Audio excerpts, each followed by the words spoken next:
Guys, what's going on? Welcome back to the channel. If you're like me and you follow the heavy metal news, you know that recently the lead singer of RAMMSTEIN, Till Lindemann, is under investigation for sexual assault charges. Now, I thought that this was a perfect video to make because historically, whenever something like this happens, not many people do their research. A lot of people read headlines that they see on social media and they make a judgment without doing the necessary and requisite research. So I'm going to use the platform that we have here, this community, to do some research with you so that you can make an informed decision about what you think happened. Now, this is not a video stating my opinion. We're not going to say one thing or the other. We're just going to dive into the fucking facts that we have right now. I'm going to start off by saying three things. First of all, if somebody commits a sexual assault against somebody, they deserve to be punished, and that is extremely fucked up and is never condoned. Second, in the music industry, a lot of times people brush off what artists do, especially the bigger artists. They can get away with a lot. I'm just saying.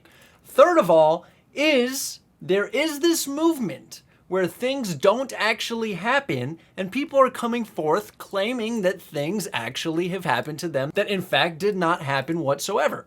So that's three statements made, and those are all fucking true, okay?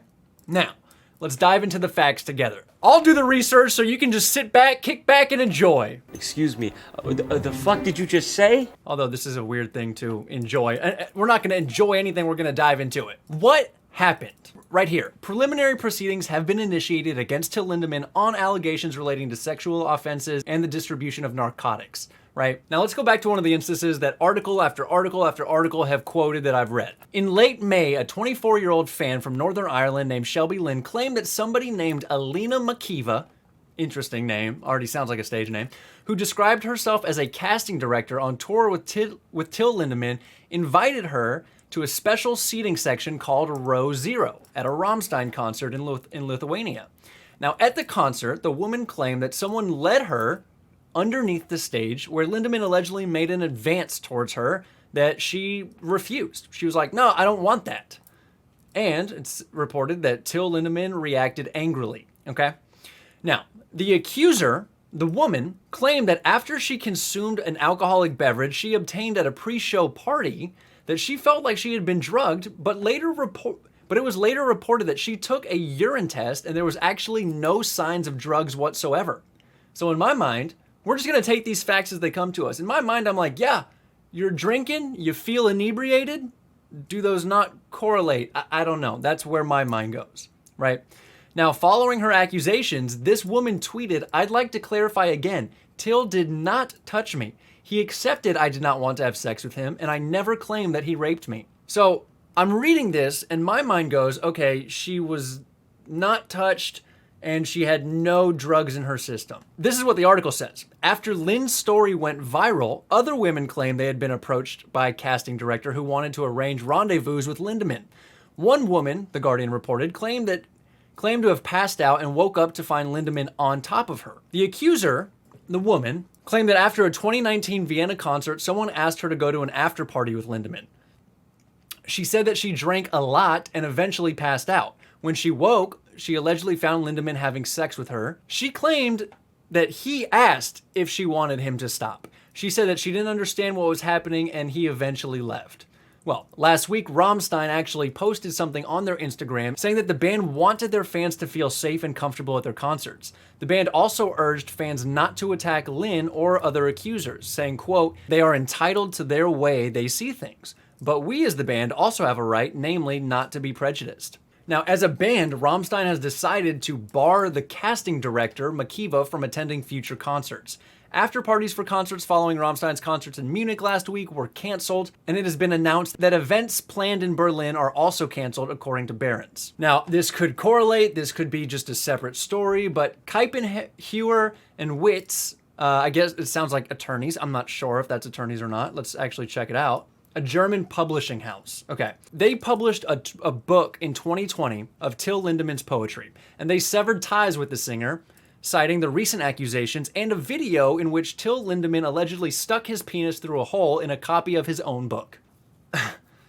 Okay. That's the facts from the article, correct? Now, the thing that I wanted to showcase is I've seen a lot of social media posts where they're trying to frame things just based on the way the articles are titled.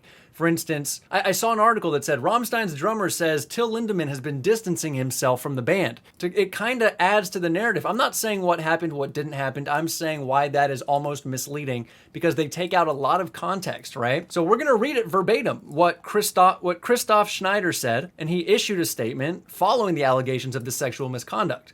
He said, "Dear people, I would like to share my personal emotions and thoughts with you. The accusations of the last few weeks have deeply shaken us as a band and as me as a person. You fans certainly too. I feel as if in shock by the things that have been shared on social media and in the press and in print about our singer. This is an ebb and flow of emotions for us, band members, and the crew." He says, "No, I don't think anything criminally relevant, such as the use of knockout drops, happened. No, I do not think anything illegal was going on. I've never seen anything like it, nor heard anything like it from any of our crew of 100 people. All I have heard from Till's parties were adults celebrating together. And yet things seem to have happened that, although legally okay, I personally don't think are okay. Certain structures have grown that went beyond the limits and values of other band members. It is also important to us that Till's parties are not confused with our official after-show parties," right? Till has distanced himself from us in recent years and created his own bubble. Now that's the headline that I saw. Now, with their own people, their own parties, their own projects, that made me sad, definitely. I believe Till when he tells us that he always wanted and still wants to give his private guests a good time. How exactly these guests had imagined this, however, seems to differ in some cases from his own ideas. The wishes and expectations of the women who have now come forward were probably not fulfilled. According to their statements, they felt uncomfortable on the edge of a situation that they could no longer control. I feel sorry for her and I feel compassion. However, it is important for me to emphasize something objective. Every guest in the backstage area is free to leave. They may have to wait a moment for security to lead them safely to the exit. All bottles are sealed and in full view of the guests, freshly opened, or they open them themselves. Water and snacks are available, just like security personnel, and medical care available at any time. We want all our guests to feel comfortable and safe with us. This is our standard, so I'm sorry to hear that some didn't feel that way.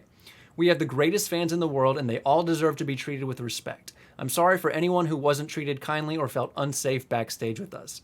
Also for Shelby, she deserved a great concert and a wonderful evening. But I don't want this whole public dispute about our band to feed the extremes, neither the best social media, which has not yet tamed by our society, nor paternalistic tendencies to deny women in their mid-20s the ability to make self-determined decisions about their sexuality, and also by no means victim blaming so that people continue to date to talk about it if something happened to them.